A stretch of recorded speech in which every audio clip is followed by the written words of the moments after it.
Hello friends, welcome back in our next video with a new chapter and name of the chapter is Basic Geometrical Ideas.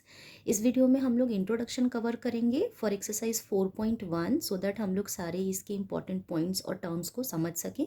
तो सबसे पहले हमारा term आता है geometry, जो कि एक ग्रीक वर्ड है जिसमें जियो मीन्स होता है अर्थ और मेट्री मीन्स होता है मेजरमेंट, यानी कि अर्थ का मेजरमेंट, राइट।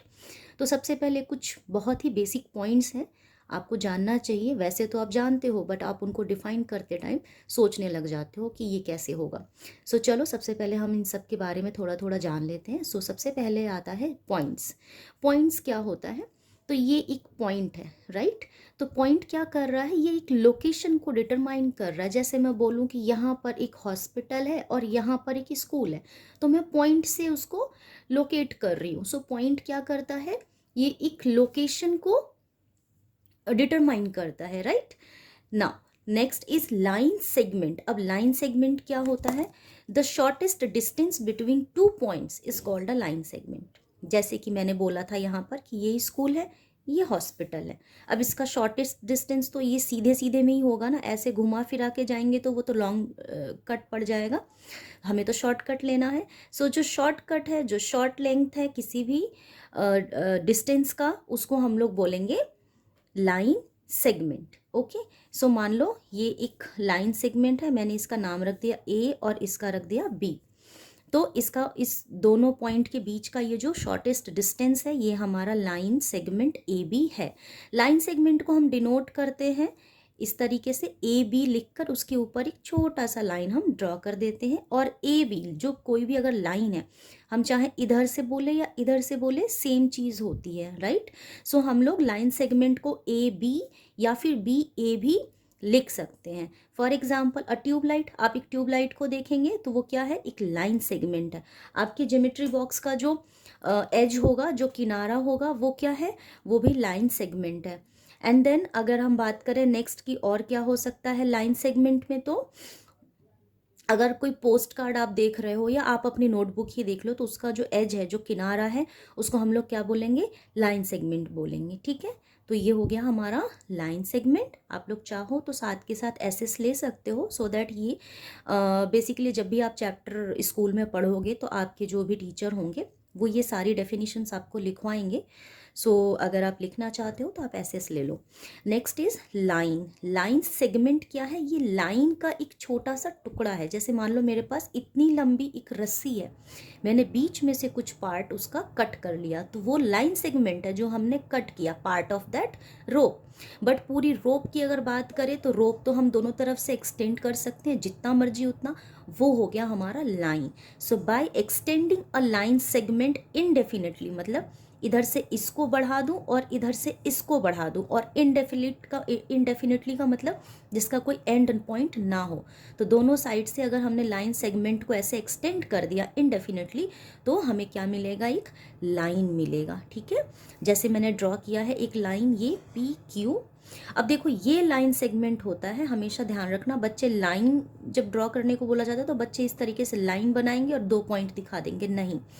लाइन सेगमेंट को जब एक्सटेंड करते हैं तो लाइन बनता है। तो ये लाइन सेगमेंट पी क्यू है और ये एरो से हम दिखा रहे हैं कि हमने एक्सटेंड किया, तब जाकर के ये एक पी क्यू क्या बना? लाइन बना। तो हम इसको डिनोट कैसे करेंगे? हम इसको डिनोट करेंगे इस तरह, पी क्यू, और उसके ऊपर में इस तरीके से हम एरोज बनाएंगे दोनों तरफ, ठीक है। या फिर इसको हम लोग एक सिंगल लेटर से भी कई बार रिप्रेजेंट करते हैं, तो उसको हम क्या बोल देंगे? ऐसे हम लाइन ड्रॉ कर लेंगे और उसका नाम रख देंगे एम। एम क्या है? एक लाइन है। नेक्स्ट हमारे पास आता है intersecting lines. Intersecting lines, intersecting का मतलब कट करने वाली lines, right. When two distinct lines, दो अलग अलग लाइंस, डिस्टिंक्ट मतलब अलग अलग, दो अलग अलग लाइंस मीट और क्रॉस एट, मतलब या तो यहाँ पर मीट कर रही हैं या फिर एक दूसरे को क्रॉस कर रही हैं, तो हम उसको बोलते हैं इंटरसेक्टिंग लाइंस, ठीक है। तो इसमें 2 लाइन है, तो एक ये हो गया L1 और दूसरी लाइन है L2। ये दोनों एक दूसरे को या तो P पे मीट कर रहे हैं या फिर क्रॉस कर रहे हैं। तो P क्या हो गया? P ही तो पॉइंट है जहाँ पर ये इंटरसेक्ट कर रहे हैं, राइट। तो P क्या हो गया? P हमारा इंटरसेक्टिंग पॉइंट हो गया, ठीक है। या हम उसको पॉइंट ऑफ इंटरसेक्शन भी बोल सकते हैं, दोनों तरीके से बोल सकते हैं। P इज इंटरसेक्टिंग पॉइंट और पॉइंट ऑफ इंटरसेक्शन। अब इसका एग्जाम्पल अगर लेना है, क्रॉसिंग रोड्स आप देख लो, वो इंटरसेक्टिंग लाइंस का एग्जाम्पल है। फिर टू एड, जैसे ये दो पेन मैं ले लेती हूँ, तो मेरे ये दोनों पेन्स को अगर मैं इस तरीके से रख दूँ तो मेरा बन गया इंटरसेक्टिंग लाइंस। ठीक है, चलो तो अब नेक्स्ट हम लोग कर लेते हैं।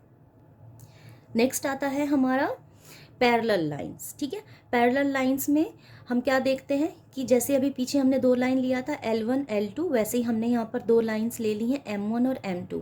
पैरेलल लाइंस वो दो लाइंस होती हैं जो कभी भी मीट ना करे। ठीक है, parallel lines are lines which are always the same distance apart and never intersect anywhere in a plane.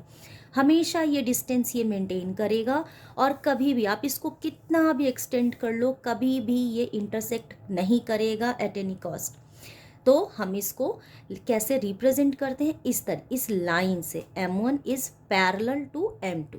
ठीक, एग्जाम्पल इसका क्या है, रेल लाइंस। आप देखो रेल लाइंस कभी भी उनका डिस्टेंस बीच का कम नहीं होता। Opposite edges of a ruler, ये जो रूलर है, ठीक है, इसकी ये जो अपोजिट एजेस है, जो किनारे हैं, एक इधर है एक इधर है, क्या ये कभी भी एक दूसरे से मीट करेंगे, नेवर। तो ये पैरेलल लाइंस का एग्जाम्पल है। फिर हमारे पास नेक्स्ट आता है रे। रे का सबसे बड़ा एग्जाम्पल है, आप सन की तरफ देखो, सन की तरफ आप देखोगे तो आपको क्या दिखेगा कि सनलाइट आ रही है, राइट।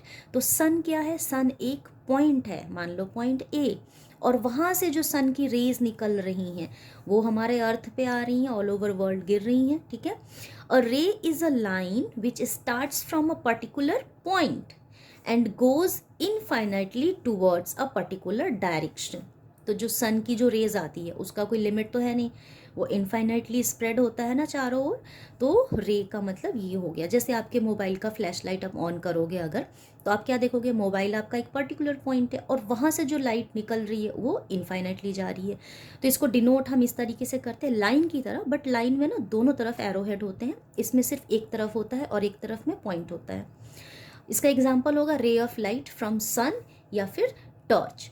तो आई होप आपको समझ आ गया। आगे अभी भी बहुत कुछ है, हमें कर्व्स वगैरह भी पढ़ने हैं, पॉलीगन्स पढ़ने हैं, ठीक है। बट अभी हमें सबसे पहले एक्सरसाइज 4.1 करना है, तो हमें सारा कॉन्सेप्ट मैं इसीलिए एक वीडियो में नहीं बताती हूँ ताकि बच्चे डर ना जाए, ठीक है। तो अब हम लोग नेक्स्ट वीडियो में अपना एक्सरसाइज स्टार्ट करेंगे 4.1।